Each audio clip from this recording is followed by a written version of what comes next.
Jaya Radha Madhava Kunja Bihari Jaya Radha Madhava Kunja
Bihari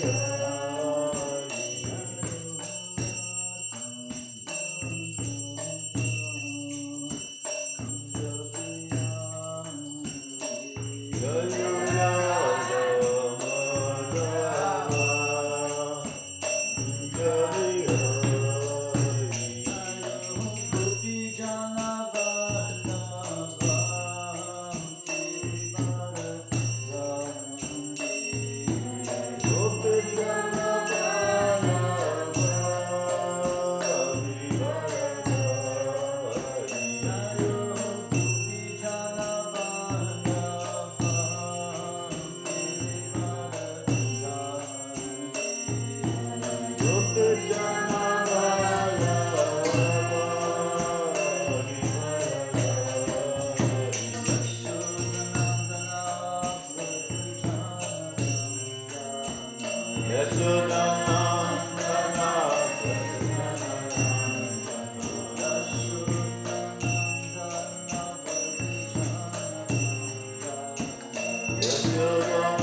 Srila Prabhupada ki, Ram Charat Shri Chaitanya Charitamrita ki, Shri Gaur Bhaktavinda ki, Hari Bol. Hare Hare Krishna. Shri Guru Shri Guranga.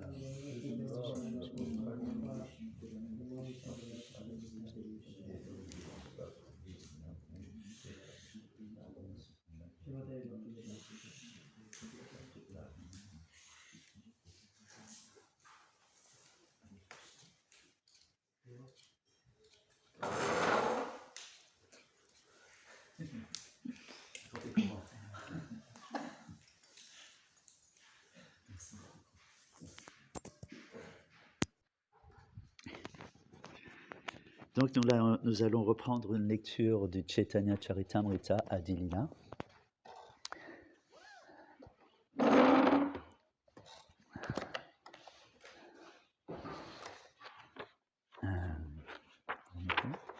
On en est là.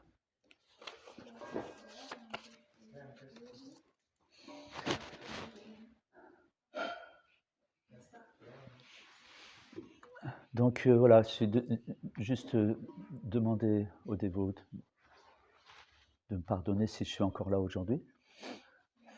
Non, parce que toi tu sais pas, mais c'est la 2e fois cette semaine. Alors bon, ça peut être un peu lourd pour certains, je sais pas. Enfin, c'est pas moi c'est pas un choix qui était, j'ai pas fait ce choix, on m'a demandé. Et je m'exécute à cette demande. Je vais essayer de faire du mieux que je peux pour vous contenter et vous satisfaire pour la plus grande gloire de Dieu et le salut des âmes. Donc nous reprenons la lecture du Sri Chaitanya Charitamrita Adi Lila, chapitre 2, intitulé Sri Chaitanya Mahaprabhu, le Seigneur suprême. Et nous reprenons au verset 101. C'est ça, hein? Oui. Verset 101. Jaya Jaya Sri Chaitanya Jaya Nityananda Jaya Dvaita Chanda Jaya Gura Bhakta Vrinda Jaya Jaya Sri Chaitanya Jaya Nityananda Jaya Dvaita Chanda Jaya Gura Bhakta Vrinda Jaya Jaya Sri Chaitanya Jaya Nityananda Jaya Dvaita Chanda Jaya Guru Bhakta Vrinda. Donc répétez après moi s'il vous plaît.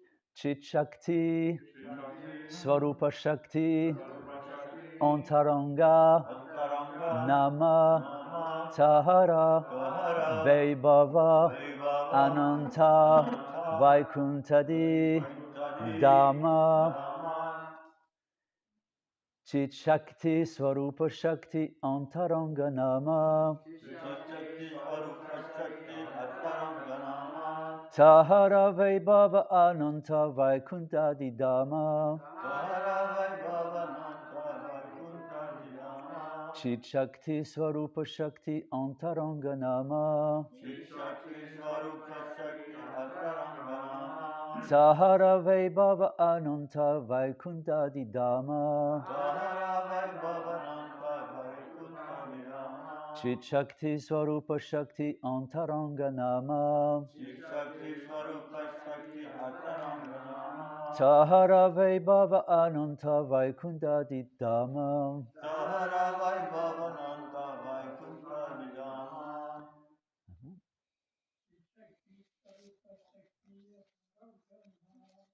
Chit Shakti Swarupa Shakti Antaranga Nama.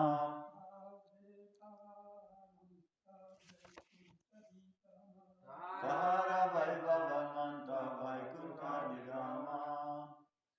Chit Shakti Swarupa Shakti Antaranga Nama.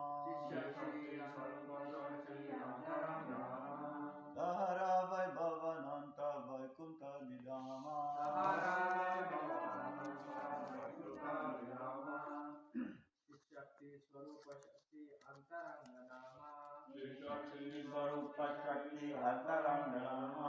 Tahara Vaibhavananta Vaikuntadi Dhamma. Tahara Vaibhavananta Vaikuntadi Dhamma.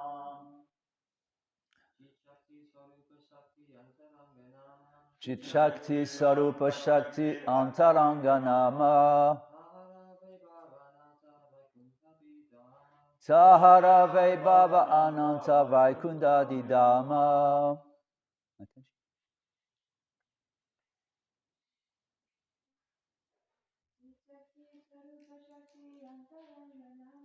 Chit Shakti Swarupa Shakti Antaranga Nama.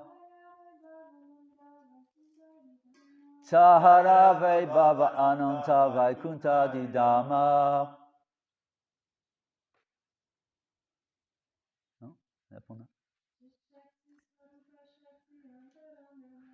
Chit Shakti Swarupa Shakti Antaranga Nama. Tahara Vaibhava Ananta Vaikuntadi Dhamma. Chit Shakti. L'énergie spirituelle. Svarupa Shakti, Svarupa Shakti, énergie personnelle. l'énergie personnelle. Antaranga, Antaranga, interne. interne. Nama, Nama, nommé. nommé. Tahara, Tahara, de cela. de cela. Vaibhava, Vaibhava, manifestation. la manifestation. Ananta, Ananta, infini. infini. Vaikunta Adi, Vaikunta, Adi, Vaikunta, etc. Vaikunta, etc. Dhamma, Dharma, demeure. demeure. Traduction par sa, Traduction par sa divine grâce, Bhaktivedanta Swami Srila Prabhupada. L'énergie interne, ou Chit Shakti, aussi désignée par les noms de Swarupa Shakti et d'Antaranga Shakti, compte une infinie variété de manifestations. C'est elle qui soutient le royaume de Dieu et tout ce qu'il renferme. Il n'y a pas de teneur répartie, on va aller au verset suivant. Oui, si tu veux. Ouais. L'énergie interne ou Chit Shakti, aussi désignée par les noms de Swarupa Shakti et d'Antaranga Shakti, compte une infinie variété de manifestations. C'est elle qui soutient le royaume de Dieu et tout ce qu'il renferme. Verset suivant, donc, le verset 102. Maya Shakti Bahiranga Jagat Karana Tahara Vaibhava Ananta Brahmandera Gana. Traduction. L'énergie externe, ou Maya Shakti, représente la cause des myriades d'univers dotés de puissances matérielles diverses. Répète. L'énergie externe, ou Maya Shakti, représente la cause des myriades d'univers dotés de puissances matérielles diverses. Verset suivant, toujours pas de teneur reportée. Jiva Shakti Tatashtakya Nahiyara Anta Mukyatina Shakti Tara Vibeda Ananta. Traduction et teneur reportée par sa démigration la propale. Entre ces deux énergies, les êtres vivants innombrables forment l'énergie marginale. Telles sont les trois énergies principales du Seigneur, chacune se divisant à son tour en un nombre infini de catégories et de sous-catégories. Je répète ce verset. Entre ces deux énergies, les êtres vivants innombrables forment l'énergie marginale. Telles sont les trois énergies principales du Seigneur, chacune se divisant à son tour en un nombre infini de catégories et de sous-catégories. Teneur est portée. La puissance interne du Seigneur, nommée Chit Shakti ou Antaranga Shakti, fait apparaître la variété dans le royaume transcendantal de Vaikunta. Outre les âmes conditionnées que nous sommes, il existe en nombre illimité des êtres libérés qui jouissent de la compagnie du Seigneur suprême sous l'une ou l'autre de ses formes innombrables. L'univers matériel représente le déploiement de l'énergie externe où les âmes conditionnées ont toute liberté pour retourner auprès de Dieu après avoir quitté leur enveloppe charnelle. La Svetasvatara Upanishad enseigne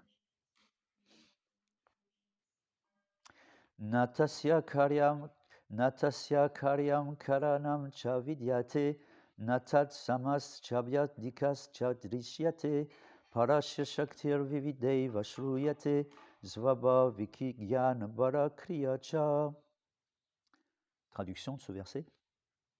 Le Seigneur suprême est l'absolu unique et sans second. Il n'est tenu d'accomplir aucun acte et ses sens n'ont rien de matériel. Nul ne lui est supérieur ni même égal. Il est doué de puissances variées, infinies, aux noms divers, qui l'habitent comme autant d'attributs autonomes de sa personne. D'elle procèdent son savoir, sa puissance et ses divertissements parfaits. Intense verset. Je vais juste relire les trois versets qui sont très importants et ils sont liés, donc on va les lire dans la foulée, comme ça va nous faire le lien entre les trois. Je reprends donc. L'énergie interne ou Chit Shakti, aussi désignée par les noms de Swarupa Shakti et d'Antaranga Shakti, compte une infinie variété de manifestations. C'est elle qui soutient le royaume de Dieu et tout ce qu'il renferme. L'énergie externe ou Maya Shakti représente la cause des myriades d'univers dotés de puissances matérielles diverses. Entre ces deux énergies, les êtres vivants innombrables forment l'énergie marginale. Telles sont les trois énergies principales du Seigneur, chacune se divisant à son tour en un nombre infini de catégories et de sous-catégories. Om Agyanatimirandasya Gyananjana Sarakaya Chaturunmeritam Jena Tashme Shri Gurave Namaha Sri Chaitanya Manobishtam Shtapitam Jena Bhutare Swayam Rupa Kadamayam Dadati Swapadantikam Vandeham Sri Guru Sri Juta Padakamaram Shri Guru Vaishnavam Cha Shri Rupam Sagrajatam Sahagana Ragunatam Vitam Tam Sajivam Sadvaitam Savadutam Parijana Saitam Krishna Chaitanya Devam Shri Radha Krishna Padam Sahagana Lalita Shri Vishakam Vitam Sha E Krishna Karuna Sindhu Dinabandhu Jagatpate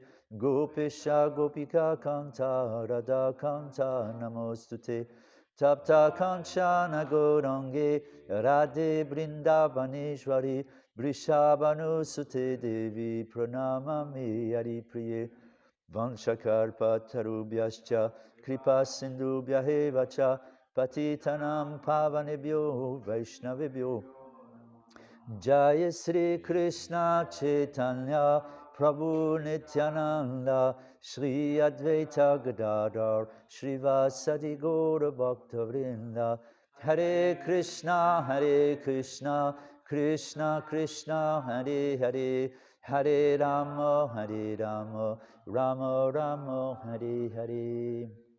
Jai Shri Krishna.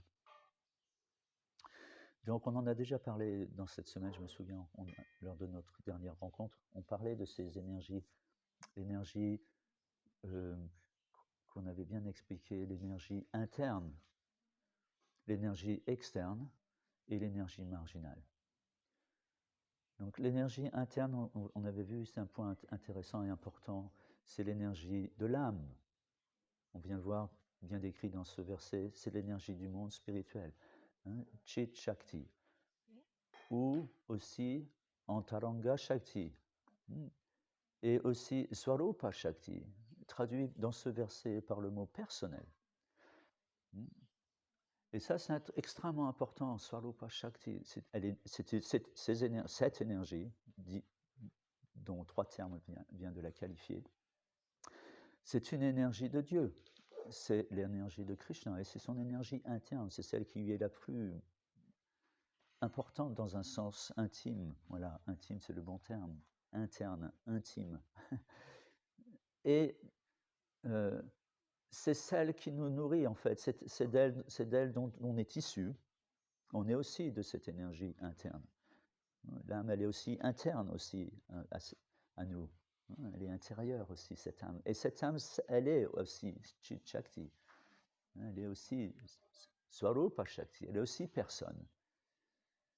Et dans notre quête spirituelle, dans notre voyage spirituel, notre découverte spirituelle, il ne faut jamais oublier, parce qu'on a cette tendance, forte tendance dans le monde matériel, à oublier l'aspect personnel de Dieu. Si vous demandez à un agnostique, à votre avis, comment pourrait se manifester Dieu, un agnostique, parfois il croit en Dieu, et il va vous dire une énergie, la puissance, une énergie, une lumière. Jamais une personne. C'est très rare. Même si on prend des traditions religieuses qui sont personnalistes, ils ont extrêmement peu d'informations sur Dieu. Ils ont beaucoup d'informations sur leur prophète ou le Fils de Dieu. Et encore, il faut voir. Dans certaines, c'est carrément, il n'y a pas d'image, il y a peut-être une personne, voilà, on ne sait rien d'elle, ou très peu, et on prend son enseignement, mais la personne, voilà. voilà, parce que ces prophètes ou ces fils de Dieu ou ces avatars ne disent que peu de choses sur le suprême, sur la personne. Pourquoi ils en disent que peu de choses? Parce qu'avec le peu qu'ils disent, ils finissent sur une croix. Alors en dire davantage, ça passe pas, ça rentre pas, ça passe pas, ça pénètre pas. C'est pour ça que voilà, c'est pour ça que Dieu apparaît à Moïse sous la forme d'un buisson ardent.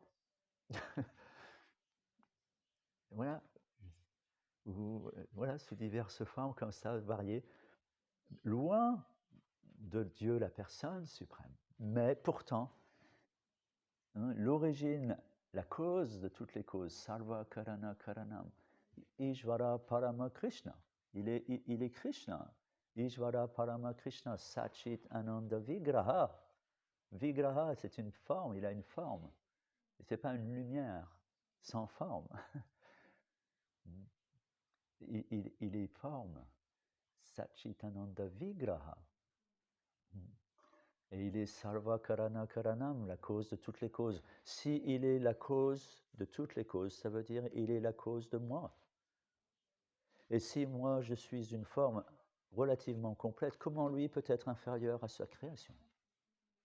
Donc il inclut automatiquement, parce que les Écritures l'expriment d'une part, mais d'autre part par un raisonnement logique, il est évident que Dieu est aussi une personne. Il est aussi ses énergies. Mais ces énergies sont, l'énergie vient de l'énergétique. L'électricité qu'on a à la prise, elle vient de la centrale qui produit l'électricité. Donc, ces énergies, ces trois énergies qui viennent d'être décrites, interne, externe et marginale, sont issues de cette personne suprême. Et on retrouve que cette énergie aussi, en nous, est une personne. Nous sommes une personne. Alors voilà, et là on en vient à l'énergie. On va passer par le marginal d'abord, parce que nous sommes cette énergie marginale. Nous sommes les êtres vivants, sont l'énergie marginale du Seigneur. Pourquoi marginale? Parce que moitié, dans un sens, moitié spirituelle, moitié matérielle, conditionnée par la matière, âme conditionnée. Ça représente une énergie bien spécifique. Et troisième énergie, qui est une énergie extrêmement importante, particulièrement quand on est marginal, l'énergie externe. L'énergie matérielle, qu'on dit matérielle. Matérielle parce que séparée de Dieu. Voilà pourquoi elle est matérielle. Parce que Krishna ne la décrit pas forcément comme ça. Lui, il dit Devi Esha. Devi. Esha Gunamayi Mamamaya. Mon énergie, Mamaya, mon énergie, elle est Devi, elle est divine. Parce qu'elle vient de moi, Mamamaya. Devi Esha Gunamayi Mamaya. C'est mon énergie. Parce qu'elle est issue de Dieu, parce qu'elle est issue de Krishna, parce qu'elle sait son énergie. Elle est aussi spirituelle. Mais parce qu'on consomme cette énergie, on la fait de l'énergie matérielle. C'est l'énergie matérielle parce qu'elle est séparée de Dieu. Elle est séparée de Dieu parce qu'on la prend pour nous. On consomme cette énergie, sans rendre compte d'ailleurs. On consomme et produit énormément d'excréments dont on a beaucoup de mal à gérer. On est bientôt envahi par ça, sous forme de déchets nucléaires, sous forme de plastique, sous forme de divers objets variés dont on ne sait plus que faire. Et ça nous envahit et pollue notre être, pollue notre mère, la terre, qui est de nature divine aussi. Tout est de nature divine. Et c'est ce qui est intéressant. Le dévot, lui, il est ce magicien qui va remettre, il remet en contact, il remet en connexion, yoga, il remet en communion avec le suprême ces énergies. Parce qu'il les remet, il les réutilise pour le Seigneur, pour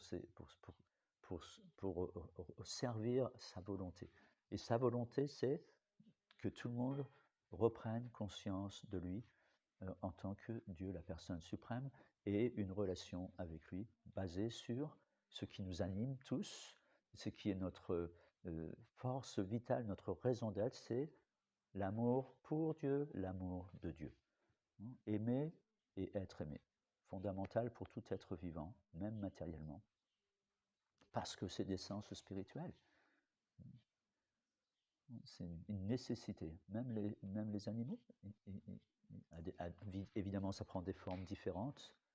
C'est intéressant dans le monde matériel comment l'amour peut prendre des formes différentes, qui en fait, sous le couvert de l'énergie d'illusion, devient sentimental. On n'est plus au niveau du cœur, on est au niveau du sens et du mental. Le mot amour est très galvaudé dans le monde matériel. Ils l'ont épuisé, ils l'ont souillé. Quand on parle d'amour, on devrait parler de pur amour, l'amour immotivé. Savai pumcham parodharmo yatu bhakti radukchaje aetuki aplatiyata yayatma suprashidati. Pur service de dévotion. Anya bilyasitas sunyam. Immotivé, ininterrompu. Ça, c'est l'amour. Voilà. Sinon, c'est toujours du ponctuel, du temporaire, fluctuant, variable, qui est un coup oui, un coup non, et qui est basé juste sur des critères que moi j'établis, pas forcément l'autre. L'autre, quelque part, c'est très égoïste, cet amour sentimental, extrêmement égoïste en fait. Donc c'est pas pur. Le plus pur qu'on puisse trouver, c'est l'amour d'une mère pour son enfant. Et encore. Déjà, il faut en trouver. De moins en moins, il y en a. Il y a de plus en plus d'avortements et de déni de grossesse et des ceci et des cela. Et quand il y en a, ce qui est encore relativement courant quand même, elle est très intéressée, la maman. Elle aime que son enfant lui sourie et lui donne de l'affection. Elle a besoin, elle est nourrie par ça. Ce qui est dans un sens normal, on comprend, c'est des échanges entre le bébé, l'enfant et la maman. Et le père aussi d'ailleurs. Il se nourrit aussi beaucoup de ça. On parle souvent de la mère, mais le père parle peut-être aussi. C'est peut-être moins fréquent, mais les pitas sont aussi très affectueux et le rendent cette affection d'une autre manière. Ce n'est pas le sujet du jour. Néanmoins, voilà, c'est extrêmement important, cette énergie interne. Parce que cette énergie interne, c'est ça. C'est l'énergie Ladini Shakti aussi qu'on appelle. C'est une énergie d'amour. C'est l'énergie de la dévotion, de la pure dévotion. Et on est fait de ça aussi. On est aussi fait de ça. Pour donner une image un peu de notre situation, c'est comme un pot de miel.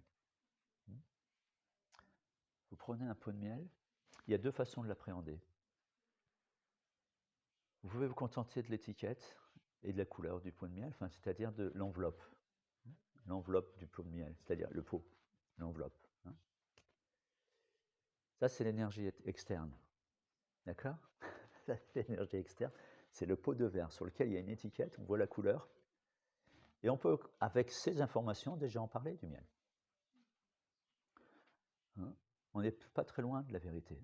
Et en même temps, on est extrêmement loin de la vérité. L'énergie interne, c'est le miel. L'énergie interne, c'est le miel. Et pour arriver à l'énergie interne, il faut ouvrir le pot. Ça, c'est le service de dévotion. Il faut ouvrir le pot et prendre une cuillère du miel et le goûter. Et de cette manière-là, on est sûr d'avoir une définition très précise de ce qu'est le miel. Ça va être difficile à expliquer. Souvent, c'est même d'ailleurs, les mots ne suffisent pas pour expliquer les choses parfois. L'amour pour Dieu, Krishna. Difficile à expliquer les relations avec le Suprême. Difficile d'expliquer ce qu'est vraiment l'amour. Beaucoup de chansons, beaucoup de films, mais voilà, c'est peut-être pour ça qu'il y en a tant, parce que c'est tellement spécial, c'est tellement particulier, tellement délicat d'en parler. Mais le fait de le goûter, tous les grands discours sur le sujet, même l'étiquette devient secondaire. On s'en a quelque part. Ce qui est important finalement, c'est ce qui est dans le pot. Et le fait de goûter, tout de suite on sait, tout de suite on comprend. Il n'y a pas besoin d'autres explications, c'est très simple et direct. Donc de la même manière, on est marginal de cette manière, comme le pot de miel. On a un corps qui nous illusionne beaucoup. et qui nous conditionne. Hein. D'ailleurs, le miel, il est conditionné par le pot. On parle de conditionnement. C'est intéressant comment on peut retrouver. Donc, on est conditionné par le corps. Le corps, c'est complexe. Il y a un corps grossier, il y a un corps subtil. Hein, le mental, intelligence et faux égaux, l'essence, le mental, qu'on peut considérer comme un. Mental, essence, pratiquement. On parle parfois du 6e sens, d'ailleurs, quand on parle du mental. C'est aussi un sens, mais il est le maître des autres. Donc ça nous conditionne énormément. Et ça, c'est l'emballage. C'est ce qui nous conditionne, c'est le conditionnement. Et dans ce conditionnement, il y a le miel. C'est-à-dire, moi, en tant qu'entité, moi, en tant qu'âme, c'est-à-dire, on dit en italien, anima, hein, celui qui anime le corps, celui qui donne vie, la pile. Et cette pile, cet animateur, il participe de l'absolu. On dit que Krishna, il est un qualificatif très sublime de Krishna, on dit qu'il est Madhura. Madhura, ça veut dire Madhu. Madhu, ça veut dire, tu sais, Madhu. Doux, c'est presque ça. Enfin, c'est ça dans un sens. Madhu, ça veut dire doux, oui, c'est ça, doux. Madhura. Il y a un magasin, on peut aller en Harinam, qui s'appelle Madhura. Un magasin de tissus d'ameublement, bleu d'ailleurs. C'est bleu. On se demande parfois, ils vont chercher ces noms. Ça s'appelle Madhura. Parce que Krishna, il est Madhura. Et c'est un des premiers magasins qu'on voit quand on fait Harinam. Madhura. Son sourire, il est Madhura. Il y a une chanson comme ça, un très joli poème, que chantait très souvent Srila Bhakti Charuswami Maharaj. Il s'appelle Madhuram. C'est juste un chant qui décrit le Seigneur, et à chaque fois c'est Madhuram. Son visage est Madhuram, son sourire est Madhuram, ses yeux sont Madhuram. Très beau chant, on devrait le chanter de temps en temps, la mélodie est facile. Il va falloir introduire ça dans notre quotidien. Madhura, Krishna il est Madhura, il est doux. Et le miel, c'est doux. C'est doux le miel. C'est sucré, c'est doux. Donc on est comme le miel, et Krishna il est comme le miel, mais on est emballé dans un conditionnement. Hein, et c'est ce conditionnement qui nous trouble. Et lorsqu'on ne va pas plus loin que le conditionnement, on n'a qu'une idée approximative de la réalité. Voire même illusoire, en ce sens qu'il y a tellement d'emballage. On peut emballer le miel dans tellement de choses. Plastique, verre, carton, différents emballages. Et on voit, pareil, chez les êtres humains ou les êtres vivants, il y a tellement d'emballages. Toutes sortes d'emballages. À chaque fois, c'est plus ou moins la même chose. 2 yeux, 2 bras, 2 jambes, une tête. Mais en même temps, chacun est différent. Fort, la création du Seigneur. Comment avec c'est une composition bien précise. Oui, on est tous pareils, n'est-ce pas? On est tous un. On est 2 oreilles. Je pourrais vous prêter mes lunettes, ça vous irait, parce que on est tous faits pour ça. On est tous faits pareil. Et en même temps, on est tous différents. Tous. Il n'y en a pas un qui se ressemble. Même des jumeaux ne se ressemblent pas, vraiment. Il y a toujours une petite différence.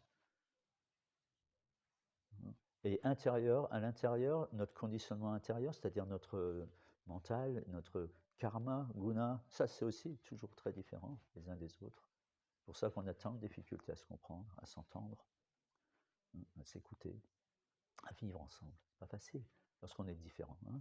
Je ne sais plus quel penseur disait l'enfer, c'est les autres. Parce que, évidemment, on peut comprendre, c'est pas absolu évidemment, c'est une réflexion qui n'est pas absolue, mais néanmoins il y a une vérité en ça, en ce sens que quand on est sur la plateforme matérielle, eh bien les autres c'est difficile. Parce que quand on est très matérialiste, on est très égocentrique. C'est moi. Et le centre du monde, c'est moi. Et le monde tourne autour de moi. Et les autres sont des satellites qui tournent autour de moi, la planète mère. Et mon plan d'analyse, c'est moi, mon point de repère, c'est moi, et ma base, c'est moi, et tout va être configuré, analysé, jugé, critiqué, en bon ou en bien, à partir de moi. Moi qui suis sujet à l'illusion, qui a tendance à tromper autrui, qui est sujet à l'erreur, qui a des sens imparfaits, mais moi, vous savez, moi, vous ne me connaissez pas. Vous devriez apprendre à me connaître, moi, le suprême. Hein, c'est écrit comme ça dans le Bhagavad Gita. Il y a un chapitre comme ça sur nature divine et démoniaque. Hein, le démoniaque, c'est-à-dire le matérialiste, a cette tendance démoniaque, certes à différents degrés, plus ou moins imposant, de plus ou moins important, plus ou moins intégriste, du moi. Mais c'est une grosse erreur, une énorme illusion. Due à l'illusion, une énorme erreur. Parce que je suis relatif, je suis imparfait, on vient de le voir, extrêmement. Et puis et mon expérience n'est pas absolue, elle est relative à mes sens, et elle est unique. Comment je peux extrapoler à partir de ça sur tous les autres, sur tout ce que je vais rencontrer et dire ça c'est bien, ça c'est pas bien. Comment je peux établir une vérité sur cette base? Comment dire et d'autant plus une vérité absolue? Comment je peux établir une science, enseigner une conscience, établir une conscience, enseigner à partir de ça? Comment? C'est pas possible. Et on voit, et quelque part, il y a un petit fond de sincérité dans les politiques, les sciences, dans les philosophes, à essayer de gérer le monde. Mais c'est pas, personne ne fait l'unanimité, jamais. Jamais. Il y a toujours une grosse partie qui va critiquer et pas être d'accord, voire faire la révolution, et ainsi de suite. Parce que, et pour cause, parce que d'un côté, d'ailleurs, on voit aussi un autre exemple intéressant, c'est les religions. À partir d'un enseignement, par exemple, on va prendre celui du Seigneur Jésus, hein, son enseignement est relativement simple. Ça tient en 2 lignes. Hein, c'est aimer Dieu de tout son cœur, de tout son corps, de toute son âme, et d'aimer son prochain, son voisin, son proche. Voilà, c'est pratiquement par là, on a fait le tour là. Après, il y a les petits détails. Il illustre dans ses enseignements énormément, c'est des paraboles pour illustrer ce point, pour montrer différents aspects à ce point-là. À partir de ce petit enseignement, qui est fondamental certes, et sur lequel on pourrait élaborer ce qu'il faut évidemment, c'est quoi, on est en train de le faire, c'est quoi l'amour pour Dieu, c'est pas voilà. Mais à partir de sur le principe, à partir de cet enseignement, aujourd'hui on a 46 000 églises différentes dans ce monde. 46 000 églises différentes, ça veut dire 46 000 interprétations de ce message. Il faut le faire quand même. Alors il y a des petites variantes, il y a même des réincarnations de Jésus déjà. Ouais, t'en as vu? Oui, il existe. Il existe au fin fond de la Sibérie, c'est ça? Oui, c'est ça. Fait du bon boulot, oui. Wow. Donc, et voilà, il pourrait y avoir autant de compréhension qu'il y a d'êtres humains pratiquement sur cette planète. Donc voilà, cette énergie, on revient à notre point, énergie interne, énergie divine, on participe de cet absolu, conditionné, on devient l'énergie marginale, et notre souci aujourd'hui, pour pouvoir reprendre conscience de Krishna, c'est l'énergie externe. Externe parce que on voit, c'est le corps, c'est relatif au corps. Certes, c'est une énergie qui est, en fait, on vient de voir, d'origine divine, parce qu'elle vient de Dieu, et à ce titre, on peut dire qu'elle est divine, et Krishna le dit dans la Bhagavad Gita, Devi Esha Gunamai, c'est mon énergie, elle est divine. Mais parce que l'on la sépare de Dieu, on parle d'ailleurs d'énergie séparée. Krishna, il parle même d'énergie inférieure. Hein, on la consomme, on consomme de cette énergie, et on se l'attribue. On se l'attribue. Et de ce fait, elle devient matérielle. hein, séparée de Dieu. On la sépare de Dieu. Et le dévot de Krishna, hein, lui, il reconnecte ça, on vient de le voir au début, lui, il va reconnecter ça au suprême en réoffrant toute cette énergie, en l'utilisant, en l'offrant et en l'utilisant pour servir la volonté divine, la volonté de Dieu. Il nous reste 10 minutes. Le point, la racine, on voit que tous les êtres veulent quoi? Tous les êtres conditionnés veulent une chose. Ils veulent être libres. N'est-ce pas? Tout le monde veut être libre. La liberté, voilà, freedom. Ça fait des années que ça dure. Et quelque part, au fond, c'est pareil, il y a une bonne raison à ça. Mais même, on voit, si on rentre on parle avec ces personnes et on rentre dans les détails, on voit ils veulent être libres. Libres de quoi? Libres d'être indépendants. Enfin, liberté, ça veut dire être indépendant.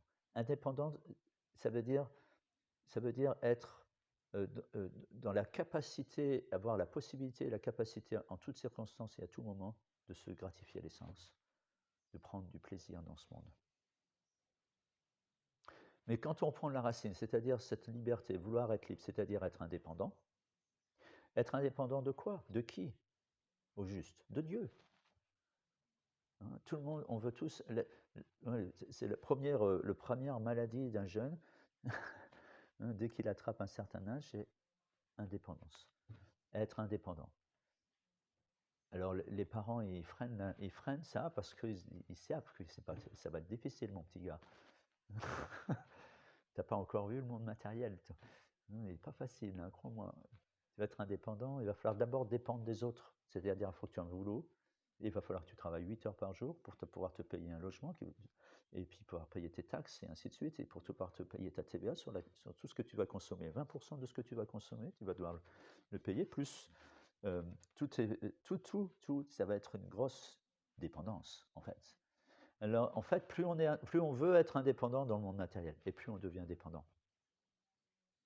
Aussi dépendant de notre propre corps. Exactement, les sens et le mental, qui eux n'ont sans fin, c'est sans fin.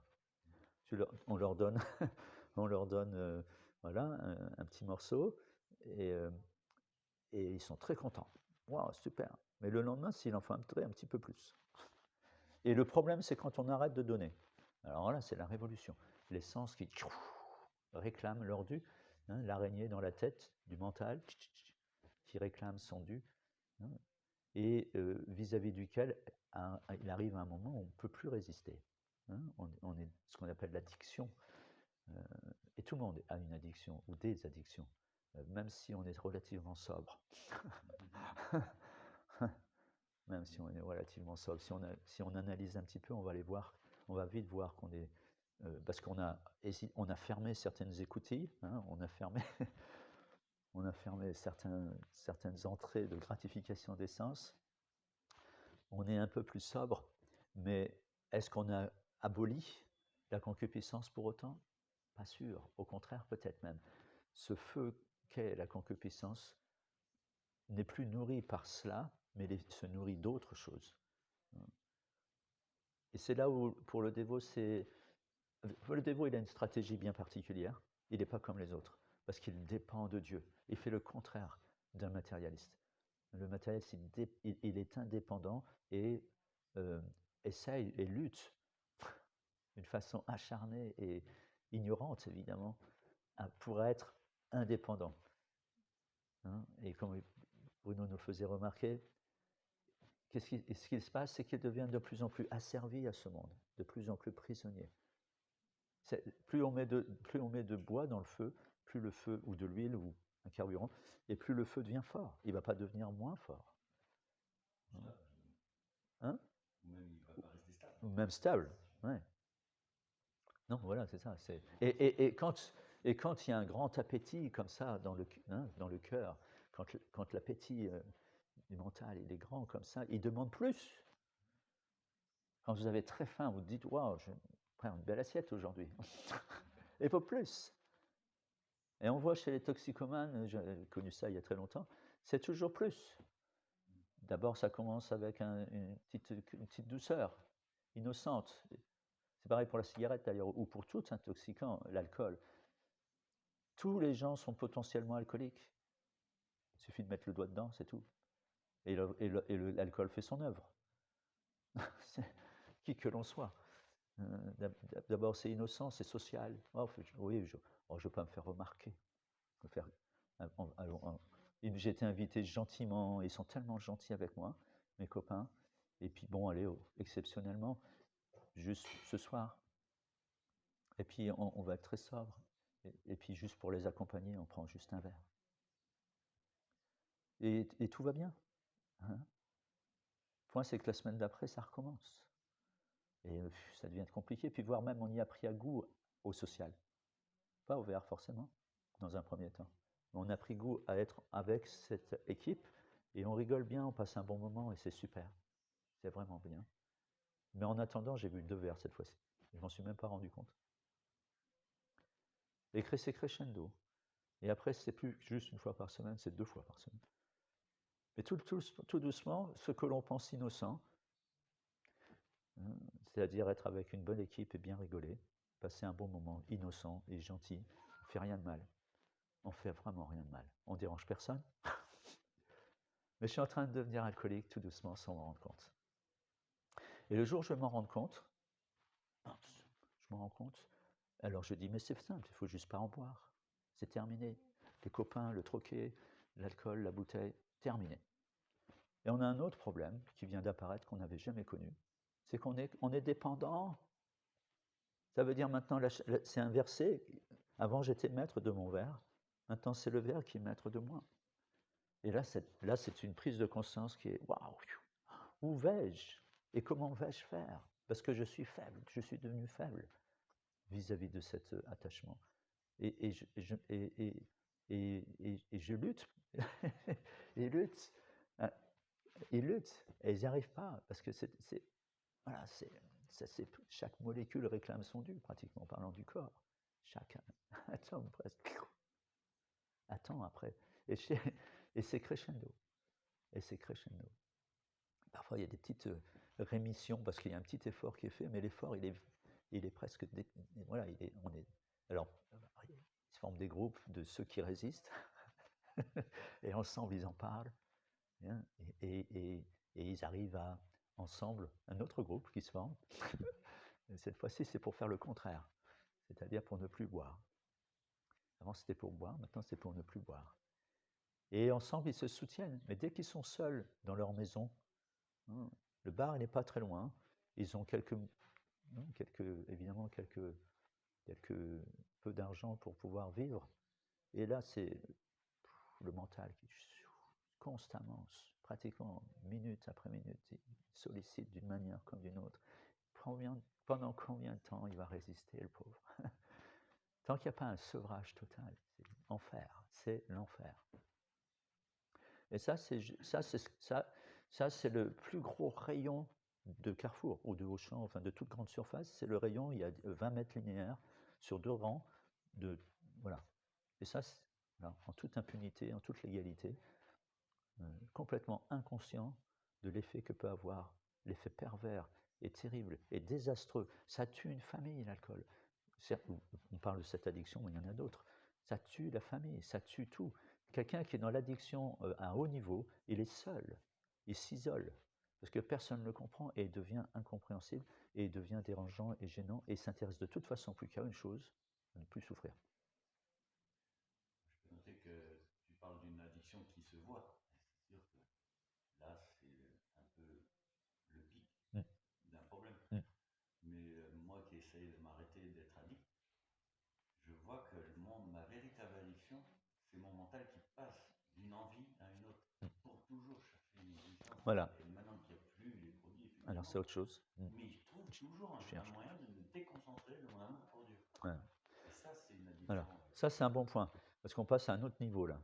Effectivement, voilà. Là, moi, j'étais dans le grossier, là, on est dans le grossier, mais néanmoins, alors voilà, c'est ça, c'est un peu comme vous prenez un ballon de baudruche, et vous le videz, il est toujours... vous essayez de vider de l'air, mais il n'est pas ouvert, en fait. Alors, vous pouvez pas... Alors, vous appuyez d'un côté, l'air, il passe, hop, il va de l'autre côté. Alors vous appuyez là, pof, là. Vous appuyez les deux côtés en même temps, pof, là. C'est ça la concupiscence.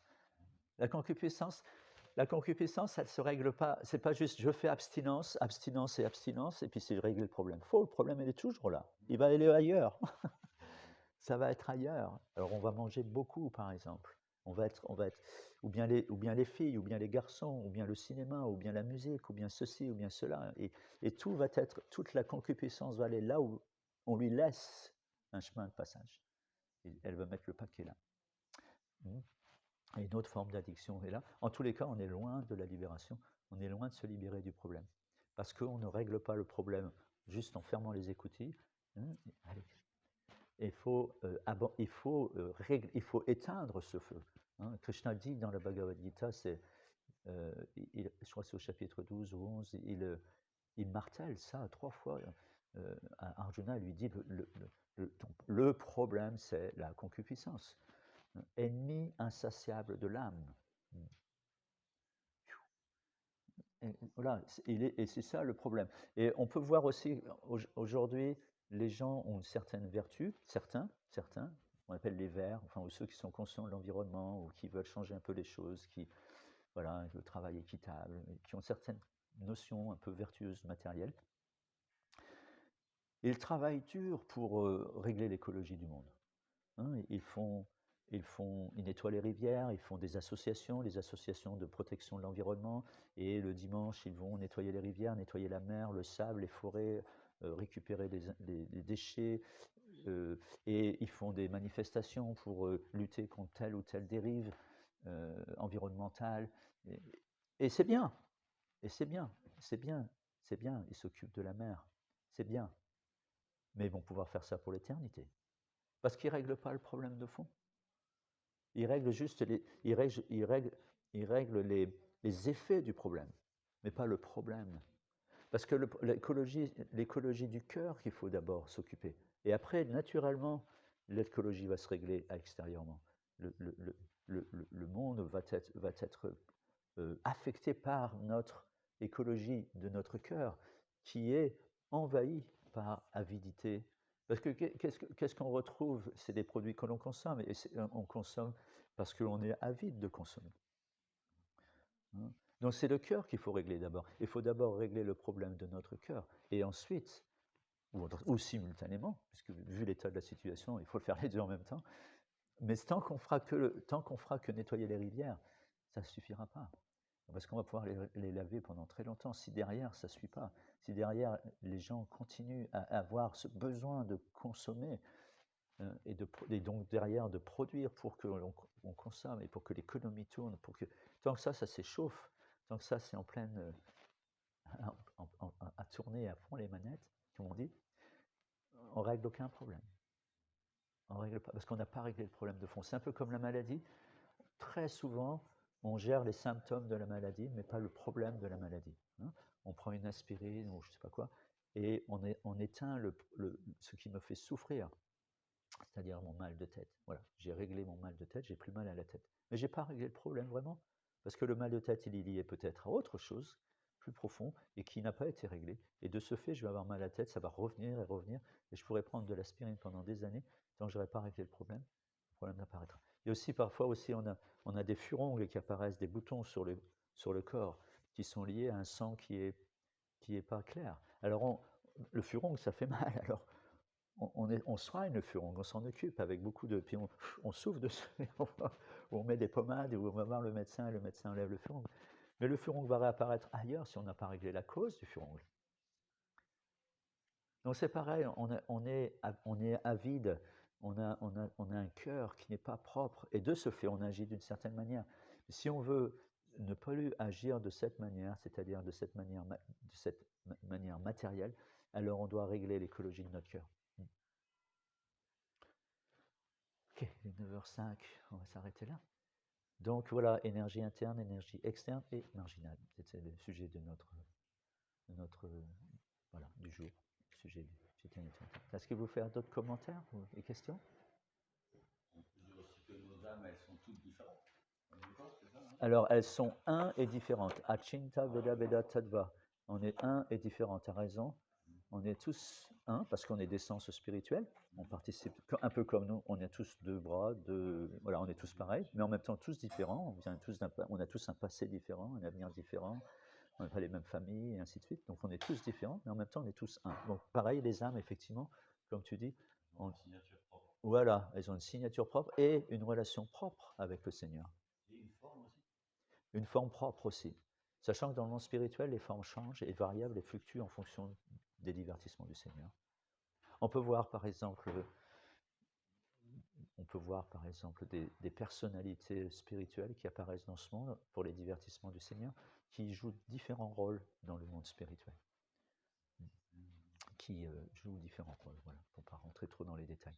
Donc on peut avoir une forme bien précise, et l'idée c'est de satisfaire Dieu, alors on fait ce que Krishna veut dans le monde spirituel. Alors voilà, je sais pas, si on est une fleur, ou bien si on est une gopi, ou si on est un pâtre, ou une vache, ou je ne sais pas quel, il y a tellement de possibilités. On peut être, il ne faut pas croire, c'est un peu, parfois on a un peu cette tendance un peu bêta de penser d'être une fleur au monde spirituel, c'est pas terrible.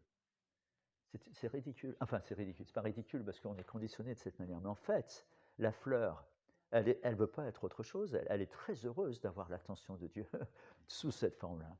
Et a une relation bien particulière avec lui. Et et elle va redoubler de vigueur pour avoir un parfum et briller tel jour ou telle heure, à tel moment, pour plaire à Dieu. Et le monde spirituel, c'est une autre dimension. C'est pas, ça, on n'est plus dans le monde matériel avec des limitations du monde matériel. C'est fini, ça. On est dans un monde avec des valeurs bien différentes, inversées en fait, complètement inversées. Rien n'est limité. On voit, on a vu ce verset très intéressant, d'ailleurs, qu'on a lu.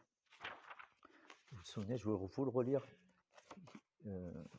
C'était voilà. Je vous l'ai dit directement à la traduction. Écoutez bien, c'était le verset dans la teneur et portée de la Svetajvata Upanishad. Le Seigneur suprême est l'absolu, unique et sans second. Il n'est tenu d'accomplir aucun acte. Et ses sens n'ont rien de matériel. Nul ne lui est supérieur ni même égal. Il est doué de puissances variées, infinies, aux noms divers, qui l'habitent comme autant d'attributs autonomes de sa personne, des attributs autonomes, c'est-à-dire qui fonctionnent par eux-mêmes. D'elle procède son savoir, sa puissance et ses divertissements parfaits. Et voilà, et nous participons de ça. Nous sommes énergie interne. Nous participons de cet absolu. Alors évidemment, nous ne sommes pas Dieu, mais voilà, nous sommes pas partie de son énergie. Nous sommes aussi, nous, individuels, distincts, et ce pour l'éternité, on va participer à ces divertissements. Quelque part, on est déjà dedans. Question de temps. Le temps n'a plus de. Dans le monde spirituel, le temps c'est éternel. Alors c'est inconcevable, pratiquement parlant. Ici, c'est difficile à concevoir ça, mais pour nous, il y a toujours un présent, un passé et un avenir. Voilà, on est dans cette tridimension, dans cet espace-temps. Voilà, dans cet espace-temps. Mais bien que si on y réfléchit bien, si on analyse ce concept espace-temps, le passé, ça n'existe plus. Quelque part, ce qui existe tout le temps, c'est le présent en fait. On meurt au présent. On est né un présent. On ne naît plus maintenant. On est né, c'est devenu du passé. Quelque part, le passé, c'est un peu les excréments du présent. C'est un reste qui est là, consommé, épuisé. On a quelques nostalgies mais qui partent avec le temps. On n'en a plus vraiment. C'est au présent qu'on goûte vraiment ça. Et le futur, ça n'existe pas encore. On ne sait même pas de quoi il est fait. Il y en a qui essayent de dire, ouais, ça va être comme ça pour toi avec les étoiles. Mais bon, tout ça, c'est tout très relatif. Donc, ce qui existe vraiment et qui est tangible aujourd'hui, c'est le présent.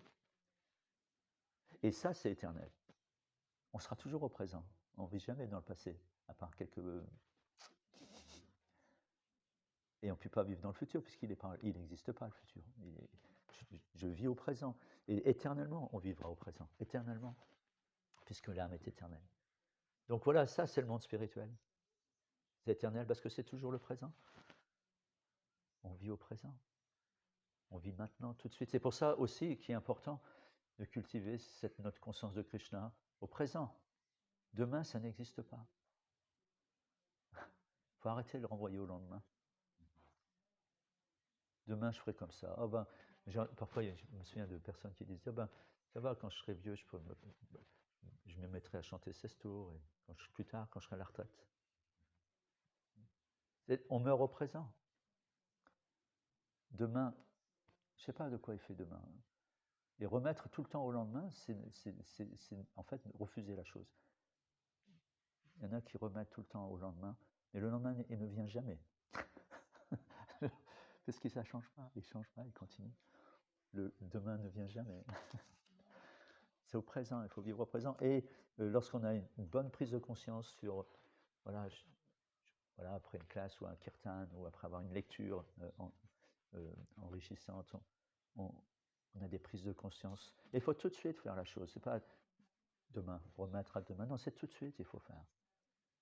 Je chanterai bien 16 tours, par exemple, ou bien je prends conscience qu'il faudrait que je chante mieux mes tours. Mais tout de suite, il faut le faire. Pas attendre demain. Tout de suite. Tout de suite. Parce que Krishna, il est là, dans le cœur, témoin, consentant, et il voit, toutes ces fluctuations et notre manque de détermination. Donc je suis sûr que vous avez déjà fait l'expérience, dès qu'on a une bonne conscience, c'est-à-dire on prend une bonne résolution et qu'on la met en application tout de suite, on peut voir devant nous, enfin pas devant nous, mais on voit dans la journée que les choses s'harmonisent avec ça. Si vraiment on est sincère, et si on le fait, sincère et qu'on le fait, peu importe la quantité, ce qui est important c'est la qualité, c'est-à-dire avec le cœur et pour lui plaire. Et ça, Krishna, il est forcément affecté par ça. Parce qu'il nous connaît, il sait combien on est dans le tamas.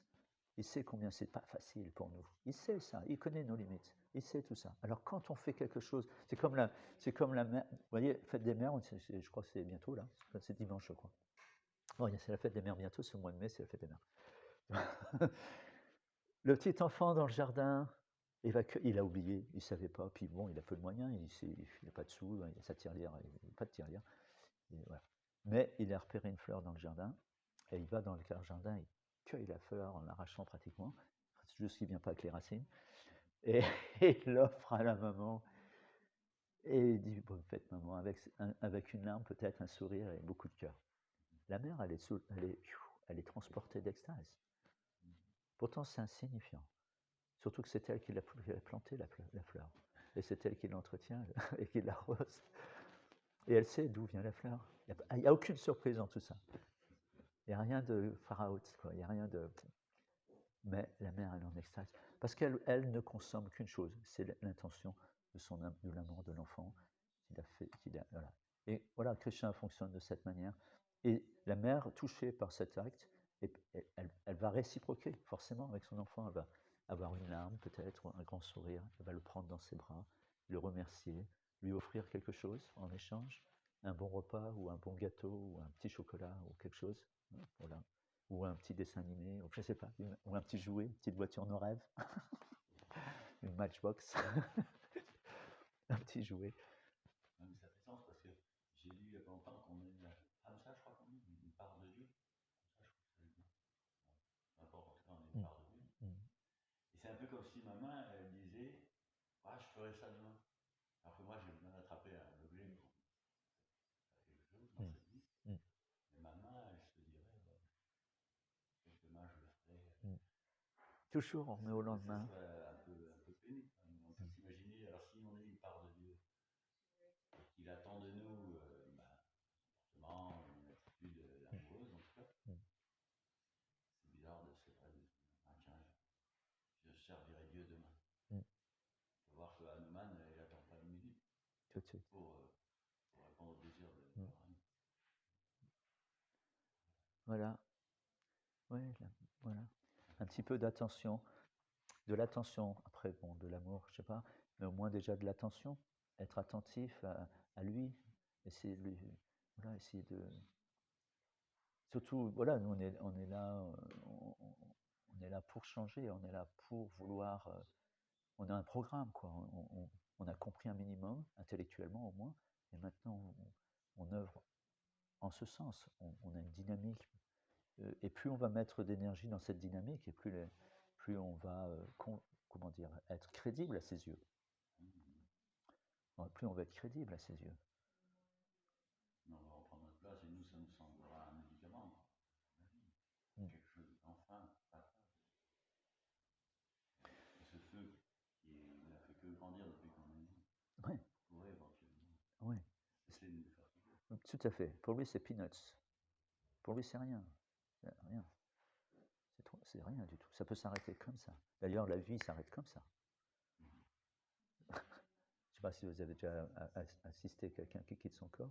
Il est là, et puis il est encore là, puis après, il n'est plus là. Et puis, ça a pris quoi? Quelques secondes. Mais la transition est énorme. C'est avant, il est là, et après, il n'est plus là, et il ne sera plus là pour toujours. Et pour le contemporain, pour celui qui est c'est la famille ou bien un proche, ça fait une sacrée différence. Une énorme différence. Et ça a pris quoi? Une seconde. Donc il ne faut pas négliger le temps. Il ne faut pas penser à demain. Demain, c'est déjà trop tard. Ça peut prendre quelques secondes. Et aussi de prendre conscience de Krishna, ça peut prendre que quelques secondes. Il ne faut pas le dire. Je me souviens d'une classe en Australie où un dévot lui demande comme ça, on est tellement déchus, ça va prendre beaucoup de temps. Il ne prend pas avec les grands yeux, il prend du doigt comme c'était. Quelques secondes, ça prend. Krishna dit dans la Bhagavad Gita, c'est quelques secondes. Immédiatement, il peut donner. Ok, on va s'arrêter là. Jai Srila Prabhupada ki jai, le Sri Chaitanya Charitamrita ki jai. Merci beaucoup, Hare Krishna.